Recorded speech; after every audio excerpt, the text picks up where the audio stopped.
This is the new Sony 16-35 f4, and this is going to become the lens that I use when I make all of my videos. So I've had the opportunity to use this lens over the last couple weeks, and I've tested it in a bunch of different environments. I used it on my client work when I was working with my FX6, and I also used it with my A7S Mark III when I was shooting some of my YouTube videos, and also just some of my gimbal work.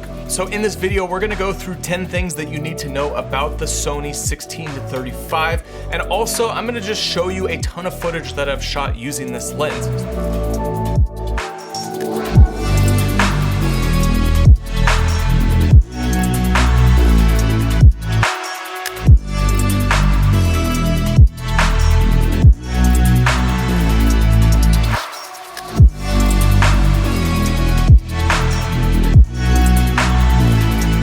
Number one, let's talk about the focal range and aperture. So this is a 16-35 f4, which isn't a new focal range for Sony. There are other lenses that are available at an f4 or an f2.8 with the same focal range. Now, what makes this lens different is all of the other features. Number two, let's talk about the size and weight. So this is a G lens. It's not a G Master, but it fits right in with all of the other G lenses. So my favorite lens that I've been working with for a while has been the 20mm 1.8.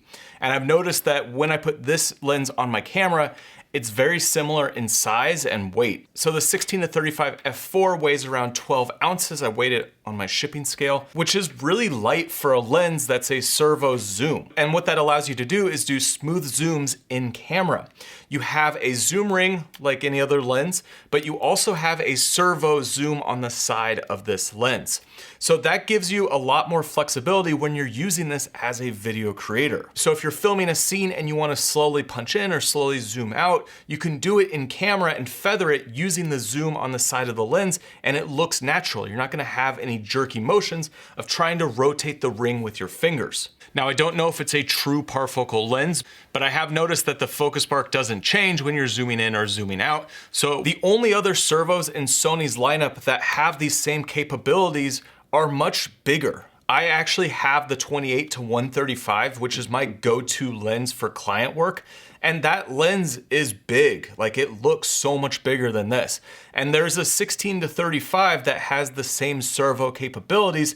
However, that lens is also massive. So this lens is definitely a unique offering because it's the size of these small G lenses, but it's got these servo capabilities of these high-end video lenses. Now, just as a lot of the other Sony lenses that have been coming out recently, the aperture is declicked. So there's a button on the right-hand side which allows you to use your aperture in steps, or you can turn it off and it's a smooth transition. You can have smooth, slight adjustments just to fix it, which is what you need when you're shooting video. Now, when you pair this with the Auto ND on the FX6, you can actually do a shallow depth of field rack where you have your subject in focus and the background super blurry at an f4. And then if you close down your aperture, the Auto ND will adjust and you'll actually start seeing more in that background, or vice versa. It's a really cool and unique effect if you have something like the FX6 that you can't really get with most other cameras. Now, next thing I noticed with this lens is that there's minimal distortion. So I just wanna show you, here's a fence,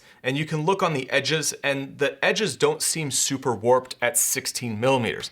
Overall, when I've been using this lens, everything that I've shot with it looks natural, and it doesn't look as wide and distorted as some other lenses that I've worked with. Now, one of the big things with the servo zoom is there is no weight distribution change in the lens. Now, this is huge for this style of zoom because you could put this lens on a gimbal and you could zoom into a 35, get a shot, zoom out to a 16, get another shot, and you don't have to worry about rebalancing your gimbal.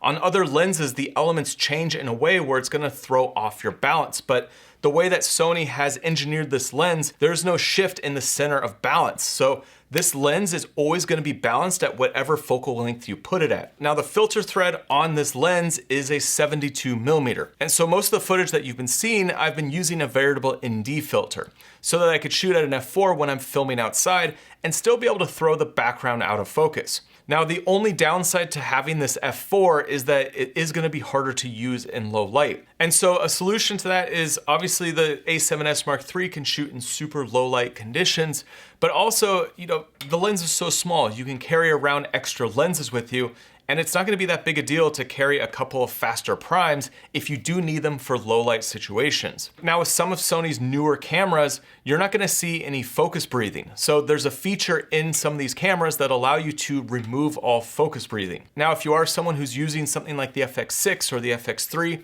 the servo pairs with the camera. So personally, when I'm out using my FX6, I use the handle zoom, and I can use the rocker switch to control this lens. And so you don't have to use the servo that's on the side of the lens if you have one of these cameras that does have a servo hand grip. So number 10 is price, and this lens is gonna cost you $1,200. It's gonna be retailed at $1199, which isn't super expensive for a lens that has all of these features in such a small and compact body. Like I was saying earlier, if you wanted to get the servo 16 to 35 that Sony already offers, you're talking thousands of dollars. So there's no lens that's this cheap, but allows you to have all of these servo capabilities in such a compact size. Now, if you are someone who does vlog style content where you're holding the camera out an arm stretch away, this lens is probably the most ideal lens that you can get for something like the A7S Mark III or the A7C. It's just such a good size because it's not heavy, and it feels just like I'm using my 20mm 1.8, which is my go-to lens for when I'm doing vlog style content. Personally, I'm gonna order this lens as soon as it's available because this is gonna be my go-to lens when I'm out filming for my YouTube channel. And it's a lens that I'm gonna keep on my bag pretty much anywhere that I go. And next, you need to watch this video right here, which is a filmmaking technique that I use every time I'm out filming. I'll see you on that video.